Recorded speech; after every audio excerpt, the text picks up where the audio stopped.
The Kia Ceed is, as everybody knows, a reasonably priced car.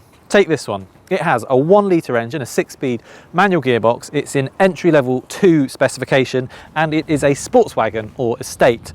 To buy new in 2022, it will cost you just over £21,000, which I think we can agree is, well, reasonable. It also happens to have been given a light refresh ready for the 2022 model year, hence why we are revisiting the Ceed in today's CarGurus UK review. If you're in the market for one, be sure to head to cargurus.co.uk to see lots of great deals from top-rated dealers, and please do remember to subscribe. You'll be able to identify if the Ceed you're looking at is part of this facelift because it will have a gloss black grille. These once chunkier air intakes at the side of the bumper have been replaced by these more slender items. And most tellingly of all, you've got the new Kia badge, none of which I would have to say turn this into a particularly striking looking car in this class. Not helped in this case by the grey paint and 16-inch wheels, but even so, when you're thinking of rivals that are coming to the road now like the new Vauxhall Astra and Peugeot 308, I do think the Ceed is probably starting to look a bit dated. The difference between the design language of the Ceed and Kia's latest models, such as the EV6 and Sportage, is also stark. It all just makes the Ceed appear somewhat last generation, and, dare we say it, a bit ordinary.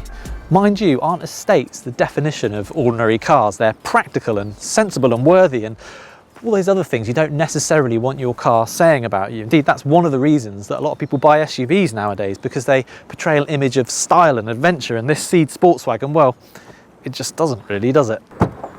If you're a fan of estate cars and their practicality, and I must confess I am, then there is a lot about the Ceed Sportswagon to like. So total boot volume is 625 litres. Now, to put that into perspective, the new Kia Sportage, which is one of the leaders in the family SUV class, tops out at 591 litres, so this is bigger.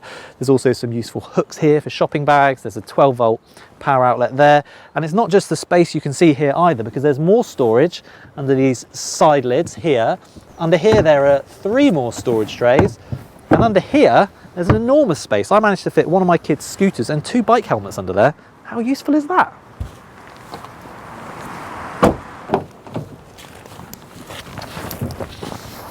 Now, while there is more boot space than you get in a Kia Sportage in this Ceed Sportswagon, space in the back isn't quite as generous. That said, it's really not bad. So driver's seat set for me, I'm 5'11". I've got decent knee room. My feet slide under the seat in front, so that's comfortable enough. Headroom is good, and if you do want to fit 3 across, it can be done.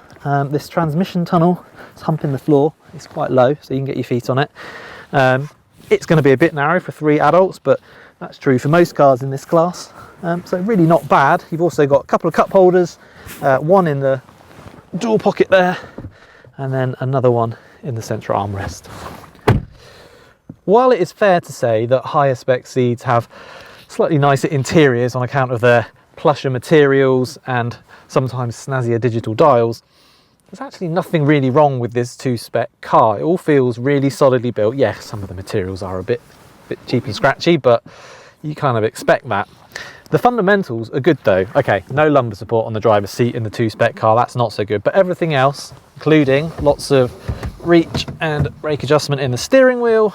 You can adjust the height of the seat really easily, so there's a big bar down here, and visibility all round is really good, including out of the back, plus there is a reversing camera to help you with parking. The standard analog dials are clear to read and sandwich a 4.2-inch display that serves as a trip computer and conveys information about the car's safety systems. On the subject of which, there is also lane keeping assist, which you can turn on or off holding this button here or here, and forward collision avoidance assist, including pedestrian detection. Now, given this is an entry-level model, it's nice to see things like leather trim on the steering wheel, gear lever and handbrake. It's got electric windows all round, it's got cruise control among these other steering wheel buttons, and it's got air conditioning, albeit a manual single zone system as opposed to dual zone climate control. The basic 2-grade car comes with this 8-inch touchscreen.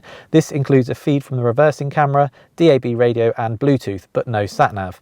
Thankfully, you can connect your phone instead to take advantage of Android Auto or Apple CarPlay. So move up the trim levels and this 8-inch screen is replaced by a 10.25-inch system, which looks much smarter and includes built-in nav. You'll also get things like that dual zone climate control, privacy glass, bigger wheels, and some nicer finishes on the seats and on the dash, all of which will just make it feel a bit more special. That said, there is nothing sort of fundamentally wrong with this 2-level model, and in-car storage is good with a big cubby there, a couple of trays there, and a big glove box. Just as I say, if you want it to feel a bit more special, then you are going to need to move up the trim grades.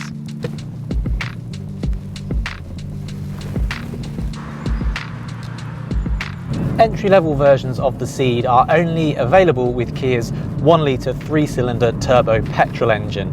Now that produces 118 horsepower and is good for a 0 to 62 mph time of 11.8 seconds. Now in terms of drivability, a lot of modern petrol engines will produce decent pull from 1200 or 1500 RPM. This 1 litre though, it seems to need about 2000 RPM at least on the clock until it accelerates in any meaningful way. Now if you're just driving around town, that's not really such a problem, but on faster A roads and on motorways it can prove a bit frustrating, and as a result I think that for a lot of buyers this 1 litre engine might be a bit unsatisfactory. As an example, if you're on the motorway, you'll quite often find yourself having to drop from 6th gear not just to 5th but to 4th just to keep up with traffic.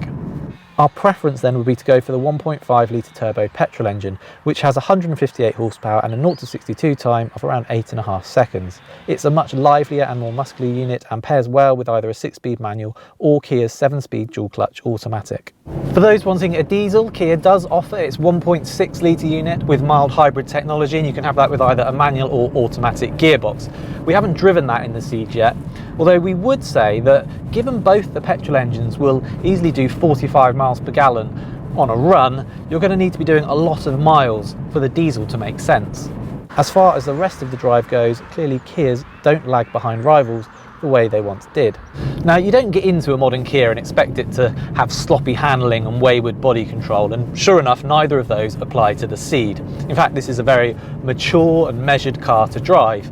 Its controls inspire confidence and they also feel built to last, such as this weighty feel of this slightly notchy admittedly, but you know, very robust 6-speed manual gearbox, and even like the well-damped action of these indicator stalks and wipers. What it is not is fun. So while the steering is actually quite quick to respond, that's about it as far as engagement goes. It's just not a car that inspires you to drive quickly. It doesn't have any real zip or zing to it. It's a bit like some Skodas in that way. It feels very well engineered for sure, it's just not exciting. Which, it should be said, is going to be absolutely fine for many car buyers who are seeking comfort, low running costs, reliability and ease of use above all else. If those are your criteria, there's really not much to dislike about the Ceed. One thing I would note is that there is a reasonable amount of tyre noise. It's not a deal breaker, but you are going to notice it, particularly on rougher road surfaces. So in this facelifted guise, the Ceed remains above all else a reasonably priced car, and one that we'd recommend so long as you're not looking for any thrills. Just one more thought to throw into the mix here, which is the Ceed Sportswagon's sister car, the Pro Ceed. Now that is marketed as more of a lifestyle shooting brake as opposed to a traditional estate car like this. I actually had one on test the week before I had this car. It was a GT Line S specification model with a 1.5 petrol engine and 7-speed dual clutch automatic gearbox. Objectively, the Pro Ceed is a more compromised car. The boot is still roomy, but not as big. There's even more tyre noise from its 18-inch wheels, and the rear visibility is dreadful on account of the swoopy rear styling. It was more expensive too, to the tune of an extra £10,000 as tested. And yet, with that extra performance from the bigger engine, the extra equipment from the higher specification, and the extra style from the Pro Ceed's more striking design, I just think you're going to have a car that feels a bit more special, which is not to say you should go and spend £30,000 on one brand new, because I think at that point any notion of the Ceed being a reasonably priced car has probably gone out of the window.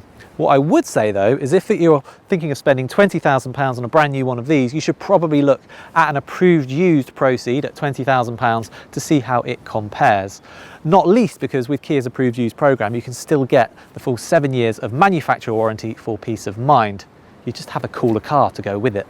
What do you reckon? New Ceed Sportswagon, used Pro Ceed, or neither? Let us know in the comments, and remember to head to cargurus.co.uk when it's time to find your next car, because that's where you'll find loads of great deals from top rated dealers.